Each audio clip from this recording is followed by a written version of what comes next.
ఇది మా ఇంట్లో జరుగుతున్న ప్రోగ్రాం కాబట్టి నేను ఎక్కువ మాట్లాడడం బాగోదు. అంటే దేవుడిచ్చిన అన్న పృథ్వన్న ఉన్నాడు.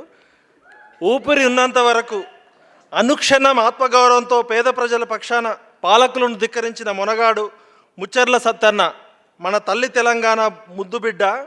ముచ్చర్ల సత్యనారాయణ ఊరు పేరు 3 చెరువులు ఉన్నాయి కదా, 3 కోట్ల ముద్దు బిడ్డ మన ముచ్చర్ల సత్యనారాయణ గారి పోరాట బిడ్డ మన పృథ్వన్న ఉన్నాడు ఇక్కడ. నేను ఇక్కడ 2 విషయాలు. పృథ్వన్న పాటలు పాడితే సంతోషపడతా కానీ నాకు దిల్ ఖుషి ఉండదు. పృథ్వన్న గొప్ప ప్రసంగం చెప్తే ఆనందపడతా కానీ ఎక్కడో ఉంటుంది. పృథ్వన్న ఒక పోరాట యోధుడు. ముచ్చర్ల సత్తన్న ఈ పృథ్వీని ప్రజలకు అంకితం ఇచ్చిండు. దేనికోసం అంటే 4 కోట్ల ప్రజల బానిస సంఖ్యలు తెప్పడానికి పృథ్వన్నని ఇచ్చిండు. కాబట్టి పృథ్వన్న అండ ఉంటే కొండని పిండి చేసే శక్తి ఉంది మనకు, అవునా కాదా? నన్ను 25 ఏళ్ల క్రితం యూనివర్సిటీలో వచ్చినప్పుడు పట్టుకున్నాడు పృథ్వన్న. నేను దేశమంతా తిరిగినా, ప్రపంచంలో అన్ని దేశాలు తిరిగినా, అందరి దగ్గర తిరిగినా కానీ నిజమైన నికార్సైన నిజాయితీ ముద్దు బిడ్డ పృథ్వన్న ఉన్నాడనే అండ కొండ దండ ఈ భూమి మీద ఎవరినైనా ఎదిరించవచ్చు అనే శక్తి వస్తుంది. ఎందుకంటే నిజాయితీలోంచి, త్యాగంలోంచి, ధైర్యంలోంచి ఆ బలం వస్తుంది.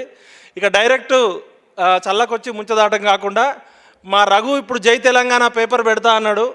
జై తెలంగాణ పేపర్ పెట్టాలన్నా, జై తెలంగాణ అని అనాలన్నా కూడా త్యాగం, ధైర్యం, నిజాయితీ ప్రతిక్షణం రఘు నీ జీవితంలో ఉండాలి. అది ఉన్నంతకాలం మేము మీతో ఉంటాం. జై తెలంగాణ పేపరే కాదు, పృథ్వన్న మన అందరం కలిసి జై తెలంగాణ పార్టీ కూడా పెట్టాల్సిన అవసరం ఏర్పడ్డది. ఎందుకంటే బీహార్ నుంచి బతకడానికి వచ్చిన పాస్పోర్ట్ బ్రోకరు తెలంగాణ సోయి లేనోడు. కేసీఆర్కి తెలంగాణ సోయి ఉంటే తెలంగాణ అమరవీరుల స్తూపం ముందు 1200 మంది పిల్లలు చనిపోతే వాళ్ళ అడ్రస్లు ఉండవు. 69లో 369 మందిని చంపిన కాసు బ్రహ్మానందరెడ్డి విగ్రహం 10 ఏళ్ళు ముఖ్యమంత్రిగా ఉన్న కేసీఆర్ మంత్రివర్గంలో ఉన్న వాళ్ళు ఎవడన్నా కాసు బ్రహ్మానందరెడ్డి విగ్రహం తీసేయమనే సోయి ఉందా? Shame KCR, we are shame on you.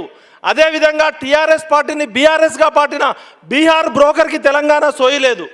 KCR చేసిన తప్పుల నుంచి వచ్చిన ఒక చంద్రబాబు బూట్లు నాకే చెంచా, ఆంధ్రోళ్ళ కమ్మోళ్ళ చెంచా రేవంత్ రెడ్డి, నీకు కూడా తెలంగాణ సోయి లేదు. ఎందుకంటే కేసీఆర్ చేసిన తప్పుల్లోంచి వచ్చిన నువ్వు 369 మంది విద్యార్థులు చంపిన అసెంబ్లీ ముందున్న శిలాఫలకం మీద కనీసం మన తెలంగాణ సమాజంలో నాతో సహా ఇక్కడున్న అందరికీ ఒకటి చెప్తున్నా, నిజంగా మనకి రేషం పౌరుషం, ముచ్చర్ల సత్యనారాయణ పౌరుషం ఉంటే రేపు పొద్దున అమరవీరుల స్తూపం మీద శిలాఫలకం వేయాలి. 369 మంది చచ్చిపోతే వచ్చింది.